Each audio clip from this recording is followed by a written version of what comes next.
I don't take sponsorships, and that's been my way of operating for more than 2 years now. As my main channel is approaching 150,000 subscribers, I just thought it'd be interesting to reflect on why I don't take them, and the effects of being a YouTuber that big that doesn't take sponsorships.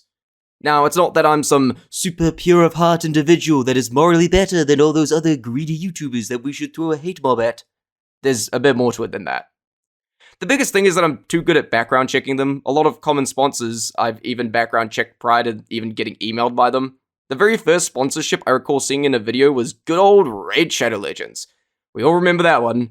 It was in a JonTron video and it advertised being the super cool game with great graphics and an awesome story, but it was a free-to-play mobile game, which since like 2015 was a major red flag for me. Later on, I curiously did some research, and it turned out to basically be a turn-based RPG with gacha mechanics and an auto-play button?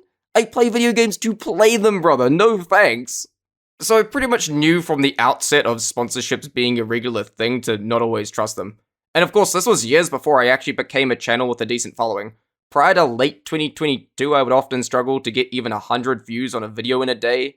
But when the Disguises video blew up my channel, I laughed so hard when not even a day later, the first sponsorship email I ever got was from good old Raid Shadow Legends.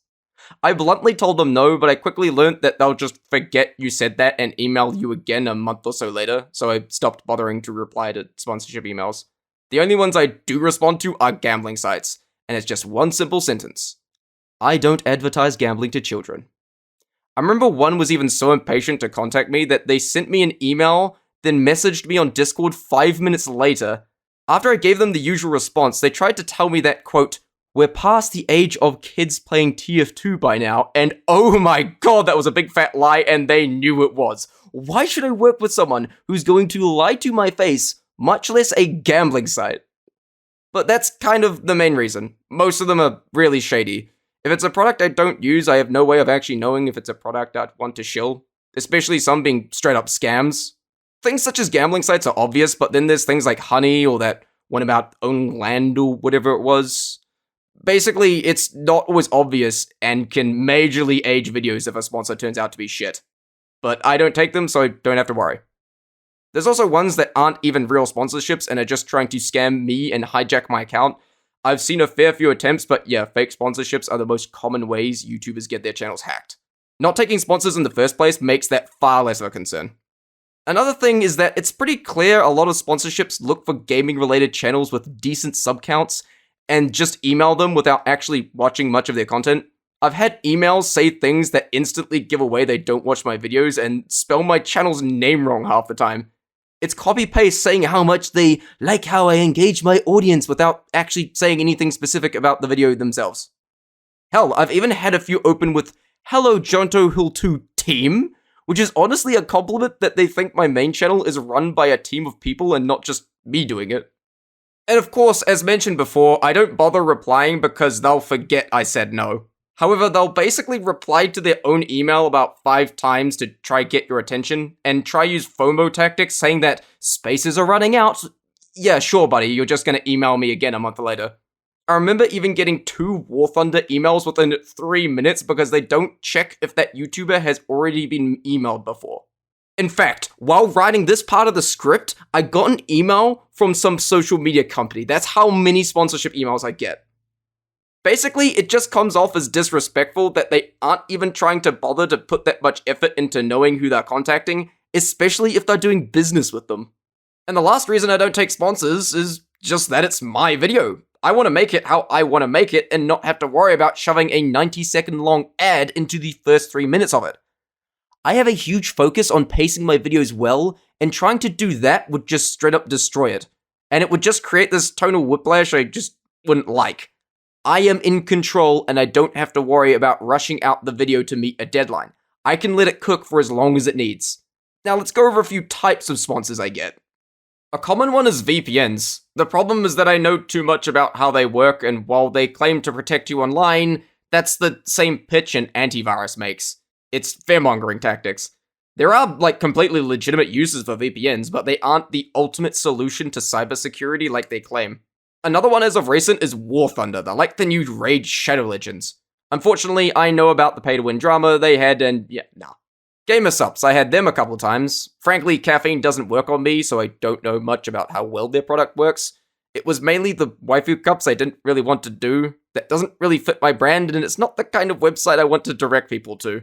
Sometimes I also get people offering themselves to edit my videos, but not only would that likely lose me money, but I have my own editing style. That is the appeal. That would likely get lost. If I ever hire editors, I'll be the one looking for them, not the other way around. There are the marketing agencies, or MCNs, that offer to help me grow my channel. They basically ask for a cut of my revenue to help me grow my channel, and yeah, nah, they aren't actually going to help me. I'll handle the marketing, thank you very much.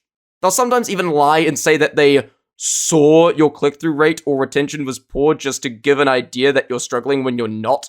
I even got one from a guy saying it was poor and that they were a pro at making thumbnails and could help me. Then I searched them, found their channel, and it was AI-generated thumbnails with less than 8,000 views. Yeah, sure, buddy, you're the expert.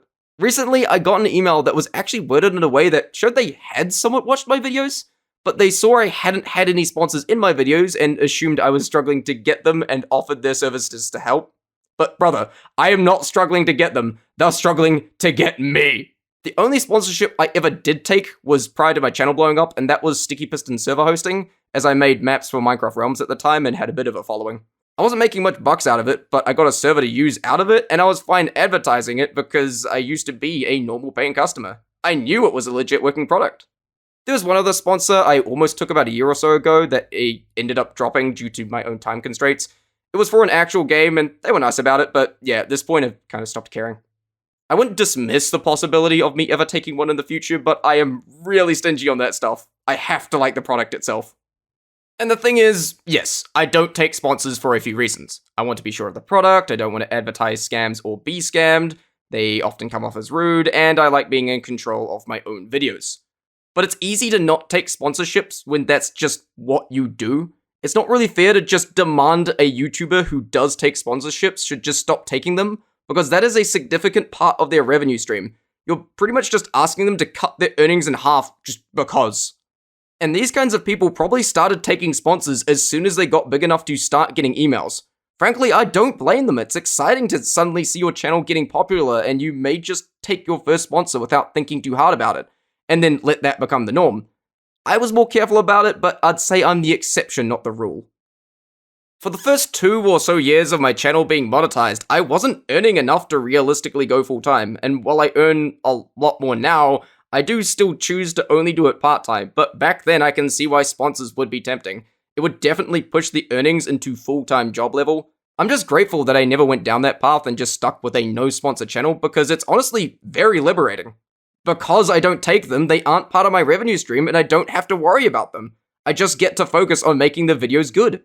I'm not having to worry about making a video to please the sponsor, I'm only concerned with pleasing the fans.